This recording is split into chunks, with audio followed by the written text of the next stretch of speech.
naje Nyirabiyoro, naje Nyirabiyoro, hora wanjye, naje Nyirabiyoro, mwana wanjye naje kwihorera mwarangije.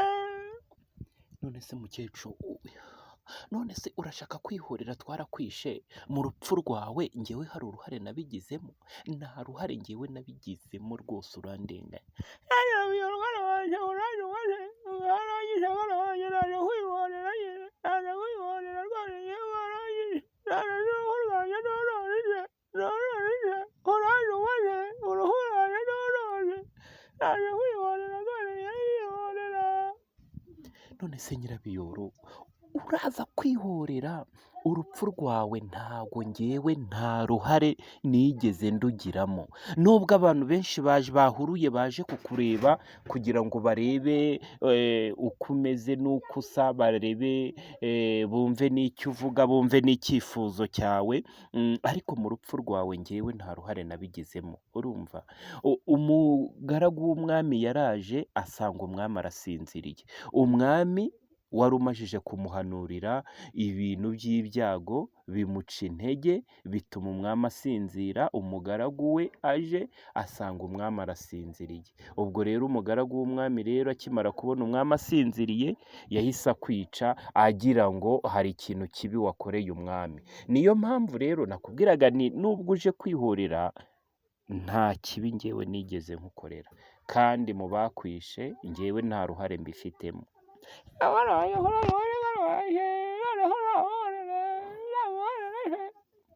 None se njye naguhorera namenya naca mu zihe nzira?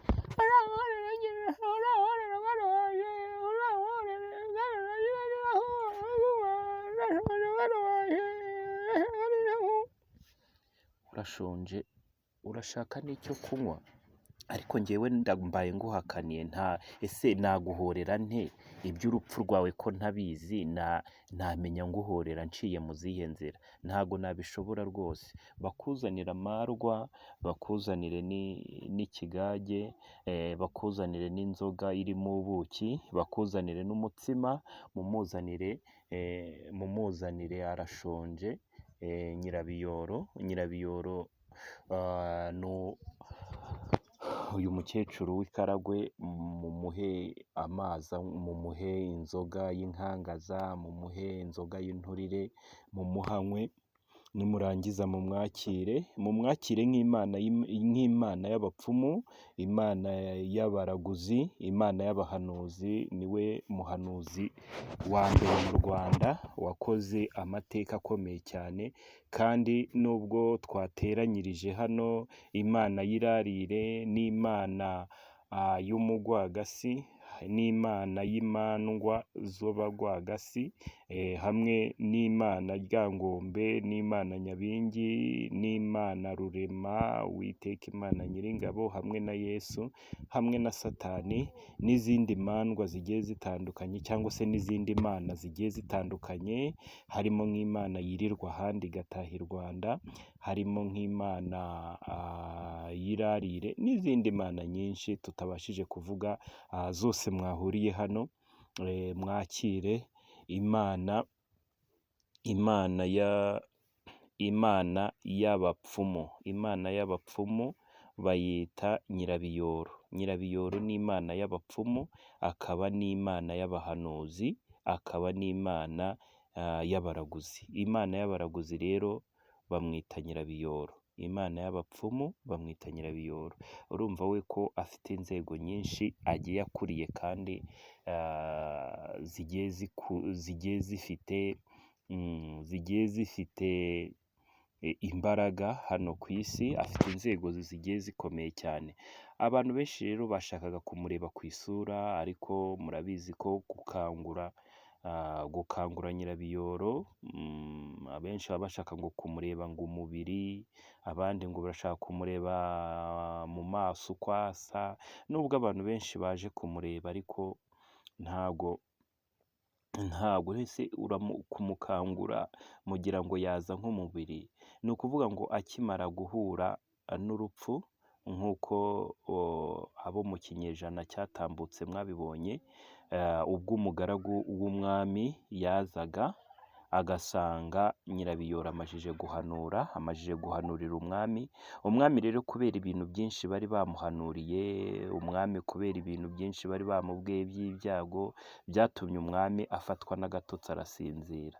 Ni nabwo rero uyu mugaragu w'umwami yahise yica Nyirabiyoro. Nyirabiyoro rero ni uko yapfuye, yishwe n'umugaragu w'umwami, ariko uwo mugaragu w'umwami nawe yaramurenganyije. Ntabwo ari ukuza ngo uhite ufata umuntu wice utabanje kureba ni iki cyasinzirije umwami.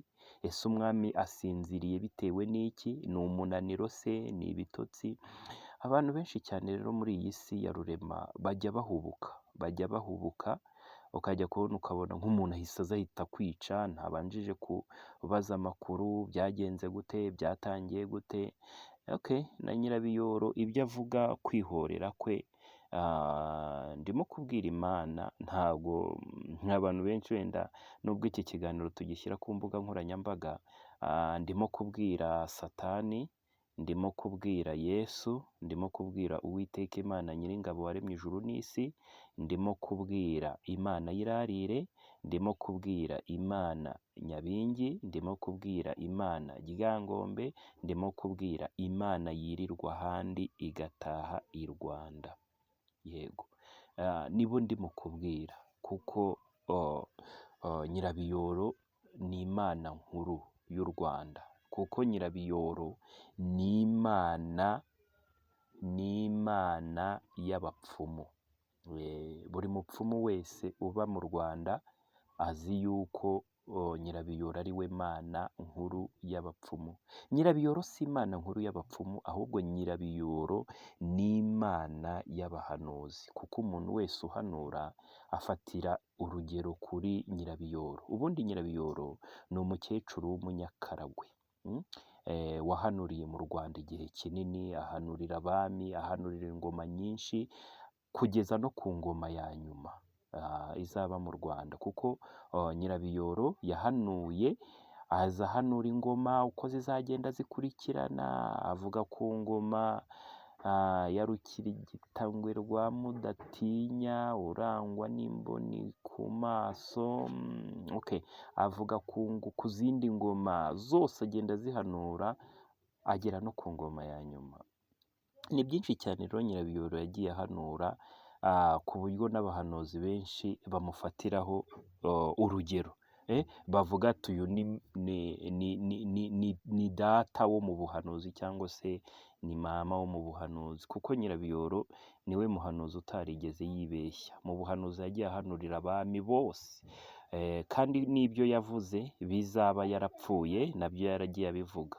Yagiye avuga ati ingoma ya Rukirigitangwe rwa Mudatinya, urangwa n'imboni ku maso, ingoma ye izaba narapfuye, kandi hari n'izindi ngoma zizaba narapfuye. Yagiye avuga ku ngoma nyinshi cyane. Nta nubwo yahanuriye u Rwanda gusa, yahanuriye u Burundi avuga ku ngoma zaho uko zizagenda n'uko zizarangira.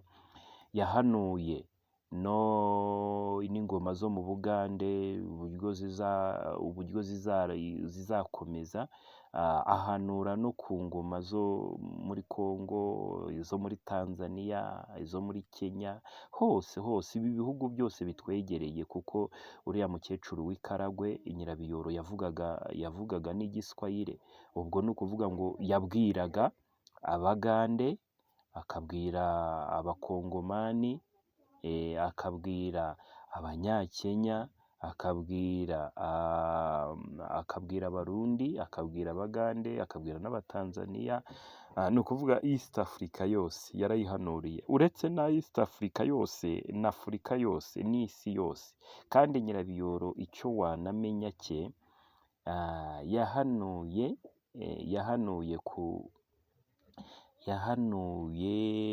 yahanuye ku ngoma, uko ingoma zizavaho, noneho agereza ku ngoma ya nyuma. Ingoma ya nyuma rero ni ingoma y'umwami w'abami, nawe twicaranye hano. Niyo mpamvu nababwiye ni twakira abami batandukanye, twakira abami bagiye batandukanye nyine, abami bo ku isi, yego. Ubundi yarahanuye ageza ku ngoma ya Kirisitu cyangwa se ageza ku ngoma ya Mesiya izategeka isi imyaka 1000. Iyo ngoma rero niyo izasoza ingoma zose zo ku isi. Ngo nuko nyuma y'izo ngoma zose hazima umwami utazigera uhangurwa n'undi mwami. Hazima umwami uzategeka iteka ryose. Uwo bamwita umwami w'abami, bamwita Mesiya, bamwita Kirisitu uwasizwe n'Imana, bamwita intare yo mu muryango wa Dawidi, bamwita Alufa na Omega, bamwita Kingi wa Kingi, bamwita Loli wa Loli. Bamwita rero n'umwami w'abami. Iyo bavuga umwami w'abami rero baba bavuga Yesu Kirisitu. Baba bavuga Yesu waturutse mu rubyaro rwo kwa Dawidi. Ariko rero uwo mugabo ingoma ye ntabwo izigera ihangurwa n'ubundi bwami, kuko zaba ari ingoma y'iteka ryose, kandi ingoma ye ntabwo izahanguka. Kandi iyo ngoma ye izima mu mwaka w'2031. Mu mwaka w'2031 nibwo ingoma ye izima hano ku isi, kandi azaba ari ingoma y'isi yose, kuko azaba ari umwami w'abami, ari umutware utwara abatware. Azaba ari ingoma, ariko wabyanga wabyemera cyangwa se wanabihakana, wanabipinga, wanabisuzugura, iyo ngoma izanabaho. Nyuma y'izo ngoma zose ubona ku isi hazaza umwami, azaba ari umwami umwe, azategeka isi yose, kandi bitarenze mu mwaka w'2031 nibwo iyo ngoma izima hano ku isi, akaba ari ingoma itazahanguka. Ni ingoma y'iteka ryose. Kandi abantu benshi cyane bavuga ko ibyo bitazaba, nubwo Mose yazuka akabibabwira ngo ntibabyemera, ngo na Eliya nubwo yaza ku isi akabibasubiriramo ntibabyemera, ngo na Daniyeli niyo yabibabwira ntibabyemera, ngo na Yohana, ndetse ngo n'abandi bahanuzi harimo ba Magayane, ba Nsabagasani, ba Nyirabiyoro n'abandi, ngo nubwo babibabwira ngo ntabwo abatuye isi babyemera. Ariko muzabibona ubwo umwami w'abami azamanuka ku bicu azanye n'abamarayika, azanye n'aba Gaburiyeli n'aba Mikayeli, amanukanye n'abera be. Ubwo azaba aje akima ingoma. Bamwe bazatangara bazikanga babonye uwo bateye icumu mu rubavu abahingutseho, babonye uwo bateye imisumari mu biganza abahagaze imbere. Bamwe bazipfuka bahunge mu maso ye, bamwe babwira ibitare ngo baduhishe ubwiza bw'uyu mwami, abandi bati bijugunye mu nyanja, inyanja babwira ati ntitwica, bamwe bijugunye mu menyo y'intare, intare babwira ati sinkiryana, kuko ibintu byose bizaba byatinye umwami w'abami. Ntabwo ari byo twari turi, kuko nawe ari hano, yicaye hano nyine, nawe turi mu byo twamuganirizaga, ariko twari turi mu bitekerezo bya Nyirabiyoro, kuko twagize amahirwe yo kumukangura. Ariko izi Mana zabimfashijemo nazo ndazishimira, kuba twamukanguye abantu bagahurura bashaka kureba mu maso ye. Ntago rero umuzimu ntagira inyama n'amaraso, ntago rero niba dukanguye roho ye tukayivugisha, ntago bivuze ko Nyirabiyoro aje mu mubiri, aje muri roho ye. Arabyukurutse akandi akabyukurura mu muntu, ni ukumukangura kandi akabyukurura mu muntu. Nyirabiyoro rero hari ibyo wagiye uhanura nyine, hari bimwe na bimwe tugira ngo tukubazeho, nubwo wadusabye ngo tuzaguhorere, ariko ntabwo nabikwizeza 100%, kuko ndacyabishidikanyaho. Uburyo urupfu rwawe byaje mu buryo bw'amarabirane, ariko se nanjye nakibaza nti uburyo Nyirabiyoro yapfuye, kuki abantu bica abahanuzi? Ariko ubundi mwica abahanuzi mubashakaho iki? Kuki muza muhita Nyirabiyoro uburyo yapfuyemo? Ngewe birambabaza cyane. Ukabona nk'umuntu w'umusirikare, ngo nuko ari umusirikare w'umwami, ngo araje ngasanze ngo umwami arasinziriye, ngo yaguye, ngo umwami, ngo umwami yananiwe, arimo wenda umwami yari arimo kwiruhukira, ahise ahuruduka, ahise akubita Nyirabiyoro baramwishe. Njye nkavuga nti ugasanga nk'umuntu yitwaje icyo ari cyo, cyangwa se ni umuyobozi, ariko wibuke ko nta buyobozi butashyizweho n'Imana. Wibuke ibyabaye kuri Herode yishyize hejuru, yishyira hejuru ashaka gusumba Imana. Herode avuga disikuru, abantu baravuga bati ngo ni Imana, ni Imana, ni Imana, ni Imana. Avuga ubwo Herode yaravuze ijwi ryiza, aravuga ati ngewe Herode uyu mujyi narawubatse nazanye amahoro. Abaturage bati noneho aravuga nk'Imana. Iryo niryo jambo yazize, ngo noneho ngo aravuga nk'iki, nk'Imana. Ako kanya marayika w'Uwiteka yahise amanuka amukubita urushyi aramuhombanya. Wa muntu wavugaga nk'Imana babaye urunyo. Itonde kuvuga ijambo abantu bose bakagukomera mu mashyi, abantu bakavuga ngo uravuga nk'Imana, ushobora guhinduka urunyo, kuko marayika w'Uwiteka aba ari hafi guhita ahombanya buri kintu cyose gishaka gusumba Imana. Cyangwa se marayika murimbuzi. Murabizi marayika murimbuzi, muzi ibyo yakoreye imfura z'Abanyegiputa. Mu kanya nk'ako guhumbya yarazirimbuye. None marayika murimbuzi muzi ibyo yakoze ku gihe cya Yehoshafati, kuntu yishe ingabo zari zateye Yehoshafati, ingabo zitabarika amahanga yose. Yehoshafati yari yatewe n'isi yose, isi yose yateye Yehoshafati. Marayika murimbuzi yazinyuzemo mu kanya nk'ako guhumbya, ingabo zose zo ku isi barazirimbuye. Murebe mujye mu mateka y'umwami Yehoshafati, umwami wategetse Isiraheli, ukuntu marayika murimbuzi yarimbuye izo ngabo. Cyangwa se murebe ku gihe cya Yehoshafati marayika w'Uwiteka yabigenje ati, nawe Yehoshafati yari yatewe n'amahanga yose, ariko mu kanya nk'ako guhumbya marayika yagize gute, yarimbuye izo ngabo. Hari igihe rero umuntu ajya hariya, ubwo navuze ku bantu bica abahanuzi, mbese akumva ko ibintu byose ari we, cyangwa se wenda navuga, hari umugabo bitaga Anastase, ni inshuti yanjye. Yajyaga yumva nyine ari ikikomerezwa, ari Imana, ariko ibyo mu kanya gato Imana yahise imuhombanya mu kanya nk'ako guhumbya. Ubundi nuzajya ujya gutanga ikiganiro, ujye ubanza umenye ko mu ijuru hari Imana, gusa ukabanza ukabimenya ibyo gusa. Niba ugiye kuganira n'abantu ukamenya ko mu ijuru hari Imana, niba ugiye kwigisha abantu ukamenya ko mu ijuru hari Imana, buri icyo ugiye gukora cyose ukamenya ko mu ijuru hari Imana. Ushobora kutabitekereza. Hari ibyabaye ku mwami Hezekiya, ni ku mwami Nebukadinezari. Ndibuka ubwo Nebukadinezari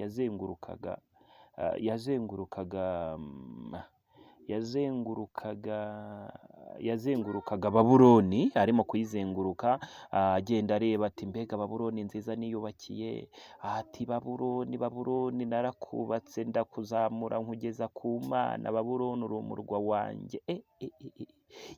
Imana yahise imubwira ati wowe Nebukadinezari, nonaha nkohereje mu ishyamba ujye kurisha nk'inyamaswa. Ako kanya Nebukadinezari, Imana yahise imwohereza mu ishyamba, ajya kurisha nk'inyamaswa. Yahise ajya kurisha nk'inyamaswa, ararisha, umwaka wa mbere, uwa kabiri, ararisha. Nyuma yarazanye ubwoya nk'ubw'inyamaswa, Nebukadinezari yarazanye ubwoya nk'ubw'inyamaswa, yarazanye inzara nk'iz'inyamaswa. Nyuma aza kwibuka ko mu ijuru hari Imana. Akivuga ngo menye ko mu ijuru hari Imana, akivuga iryo jambo, Imana yahise imubwira ati kuko umenye ko mu ijuru hari Imana, subira mu bwami bwawe, urasanga ubwami bwawe bugihari, nta muntu wabufashe, wongere uyobore. Akimara kumenya ko mu ijuru hari Imana, yahise asubira i Babuloni, ahita yongera arategeka. Gusa akimenya ko mu ijuru hari Imana. Kumenya ko mu ijuru hari Imana ni ibintu by'ingenzi cyane. Hari undi muntu wabyibagiwe ko mu ijuru hari Imana, se muzi ibyamubayeho, ni Titusi wasenye urusengero rw'i Yerusalemu. Akimara gusenya urusengero rw'i Yerusalemu, yaravuze ati ndi Imana, yikomanga mu gatuza ati rwa rusengero rw'Abayuda, urusengero rw'Abisiraheli ndarurimbuye, ni njye Mana. Akimara kubivuga, Imana yamuteje umubu ako kanya winjira mu zuru, uragenda ujya mu gihanga, arasara, araboroga ahita apfa. Imana ihita imukubita hasi mu kanya nk'ako guhumbya. muribuka se ibyabaye ku mwami Antiyokusi winjiye mu rusengero agatamba ingurube mu rusengero rw'Uwiteka, byari ikizira. Yarinjiye atamba ingurube, atangira nawe kwikomanga mu gituza ati ndi Imana, ndi Imana. Uzi ikintu Imana yamukoreye? Ahubwo bari bagiye mu rugamba, igare Antiyokusi yari yicayeho ryarasimbutse rikora impanuka, aravunika, agira urusebe runini cyane. Antiyokusi yamaze igihe kinini aboroga, nyuma aza gupfa. Ariko ntabwo wenda nari navuze, ariko byari bimbabaje kuba nzanye izi nkuru, ni ku rupfu rwabaye kuri Noza, kuri Nyirabiyoro. Ntimugapfe kwica umuntu wese. Yego nimba umuntu agutumye ngo genda umwice, ariko ntugapfe kugenda ngo uhite wica ako kanya. Jya ubanza utekereze, use uwo muntu afite umuryango, afite abana, afite umugore. Ese koko ibyo bintu nubwo bagutumye ngo genda umwice, banza utekereze, ese koko uwo muntu ararengana? Uwo muntu gute? Kandi ubanza ubaze n'Imana yo mu ijuru niguha uburenganzira, kuko niyo yimika abami, nta buyobozi butashyizweho n'Imana, niyo ikuraho abami ikimika abandi. Urumva? Yego, kuko simubizi se ko ariyo yimika abami? Ntimubizi ko yabibwiye Berushezari? Noza ya Daniyeli yaramubwiye ati Imana yimika abami igakuraho abandi, iravuze ngo wowe Berushezari, ingoma uyikuweho aka kanya, ihawe Abamedi n'Abaperesi. Ako kanya kibivuga, Abaperesi n'Abamedi bahita bica Berushezari, bahita bajya ku ngoma. Akibivuga ati ukuwe ku ngoma, ako kanya yahise ayikurwaho. Ako kanya, ikigaragaza ko Imana ariyo yimika abami igakuraho abandi, akaba ariyo ibimika. Ako kanya ingoma Abamedi n'Abaperesi bahise bayambura Berushezari. Ako kanya Imana ibivuze. Yego, murabizi igihe Sawuli yafataga ikinyita cya Samweli kigacika, Samweli agahita abwira Sawuli akamubwira ati uko iki kinyita gicitse, ni nako Uwiteka aguciye ku ngoma. Ako kanya se Dawidi ntiyahise yima ingoma? Okay, reka twikomereze rero. Ntimukice abahanuzi, ntimukabafunge, ntimukabice, ntimukababifurize ibibi, kuko ubarwanya, kurwanya umuhanuzi w'Imana, Bibiliya iravuga ngo ntimukarwanye abo nasize, ntimugakora kubo nimikishije amavuta, ntimugakore ku bahanuzi banjye, kuko ubakozeho aba akoze ku jisho ry'Imana. Uwiteka arinda abahanuzi be amajya n'amaza, nk'uko arinda imboni z'ijisho, ni nako Uwiteka arinda abahanuzi be. Ntimugakore kubo Uwiteka yasize amavuta, ntimugakore kubo Uwiteka yimikishije amavuta, ntimugakore ku bahanuzi. Abo bahanuzi ni ubwoko Uwiteka Imana yironkeye, abakura mu butayu, ahantu hataba amazi, arabakuyakuya, abarinda nk'uko arinda imboni y'ijisho. Ntimugakore ku bahanuzi b'Uwiteka. Ubwo rero Nyirabiyoro bahise bamwica gutyo, kandi Nyirabiyoro byaratubabaje cyane kuba uriya mukozi w'umwami yaraje agahita yica Nyirabiyoro gutya, atabanjije kubaza icyatumye umwami asinzira. Umwami yari arimo kuruhuka, ariko yahise ahuruduka yica Nyirabiyoro. Ni nayo mpamvu Nyirabiyoro twari tumukanguye, aratubwira ngo tuzamuhorere. Nawe urupfu rwe rwaramubabaje. Nicyo cyifuzo Nyirabiyoro yari afite, ati muzamporere, muzamporere. Nyirabiyoro yakangutse tubona ashaka kutwica. Nyirabiyoro yashakaga kutwica agira ngo nitwe twamwishe. Tugikangura Nyirabiyoro, wabonye ko Nyirabiyoro yabyukanye umujinya, ashaka kutwica, ashaka kutuniga. Nyirabiyoro yari agiye kutwica, ariko yahise abona ko atari twe twamwishe, kuko nahise mubwira nti ntabwo ari njye wakwishe, ntabwo ari njye ndarengana. Nyirabiyoro niyo mpamvu rero yavuze ngo igitero muzagaba hakurya y'amazi magari kizabahitana. Kandi koko uko yabivuze niko bigomba kugenda. Niyo mpamvu rero buriya Nyirabiyoro yavuga ngo igitero mwagabye hakurya y'amazi magari. Ese Nyirabiyoro, iyo wavuga ngo igitero tuzagaba hakurya y'amazi magari, ngo icyo gitero kizaduhitana, wari ushatse kuvuga hehe? Ni hehe icyo gitero kizaduhitana? Ni ikihe?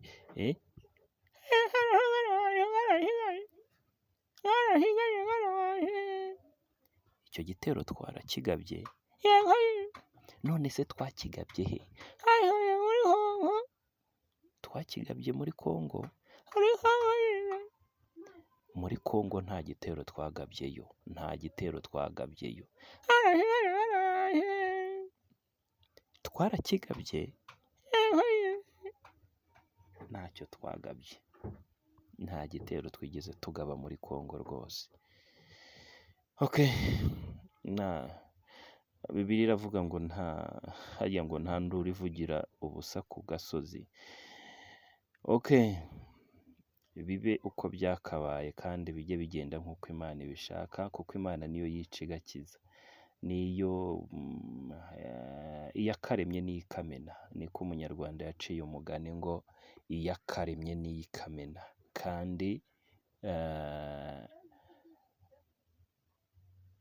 ucira urwobo, ucukurira umwanzi urwobo akaba ari wowe urugwamo, igiti ushinze akaba ari wowe ukimanikamo. Urwobo wacukuye uzarugwamo, utega undi gico niwe uzagitega, kuko ari ntawutega umutego ikiguruka kiwureba.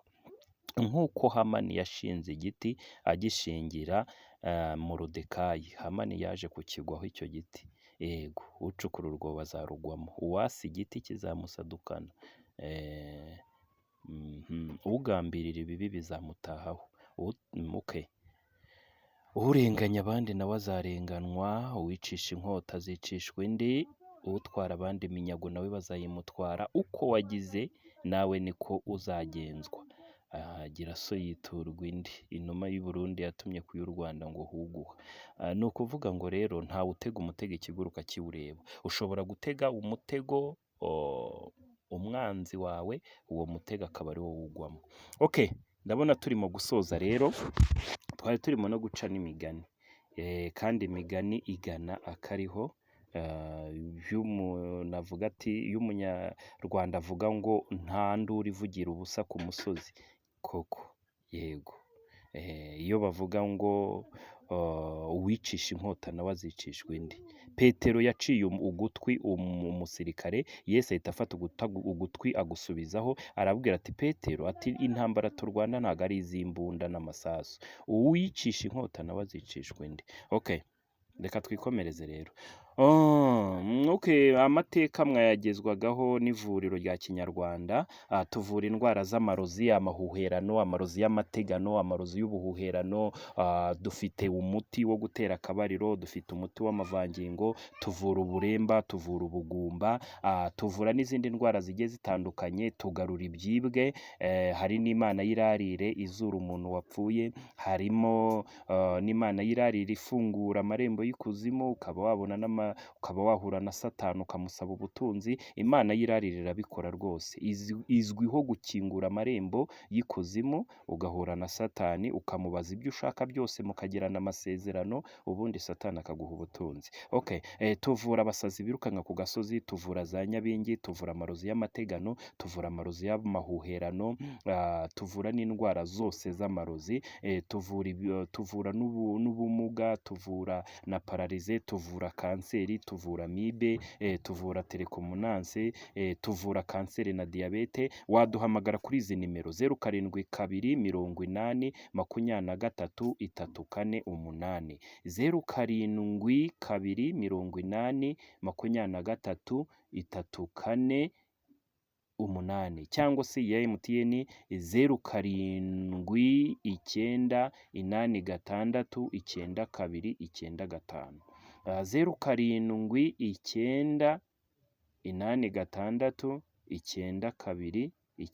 0798869295. Ntucikwe rero, tugira episode duhuza imana zose imana zose zikorera mu Rwanda, turazihuza. Ikiganiro cyitwa Imana duhuza.